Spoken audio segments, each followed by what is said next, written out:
So the short answer to where is water in the climate change debate, I say everywhere. Urbanization, poverty, inequalities, food insecurity, disease, health, and you know, for example, I don't know, but if you heard that cholera is on the rise in many countries, and it's all about sanitation, right? Institutional reforms and economic development, and of course migration.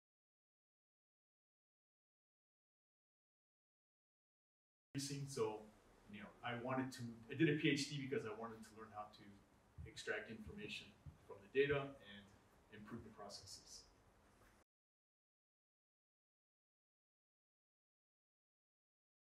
What I want to emphasize when we talk about technology in water companies is it's a bit counterintuitive. It's not new.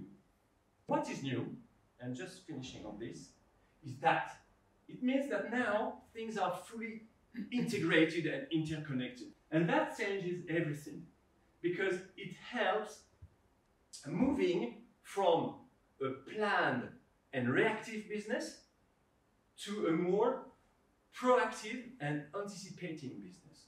So this is where technology can help.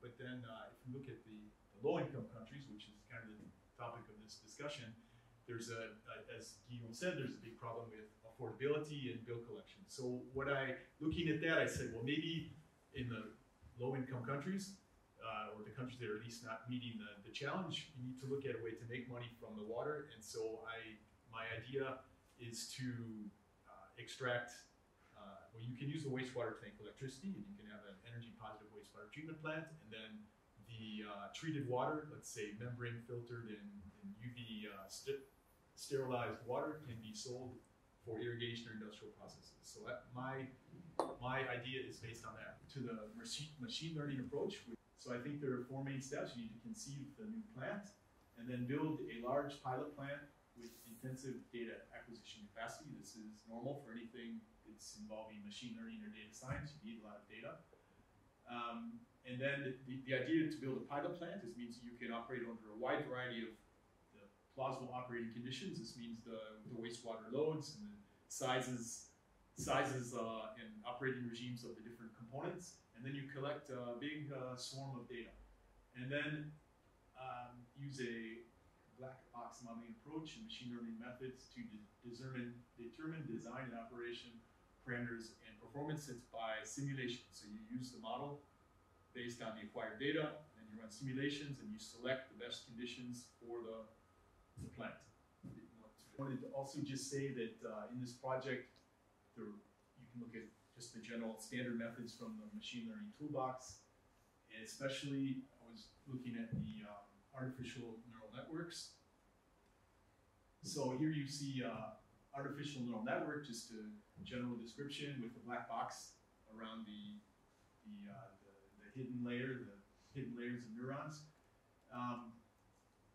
This is an over-parameterized model, so that means that the parameters inside the box are much greater, numbers much greater than the actual number of parameters that you're in your data set.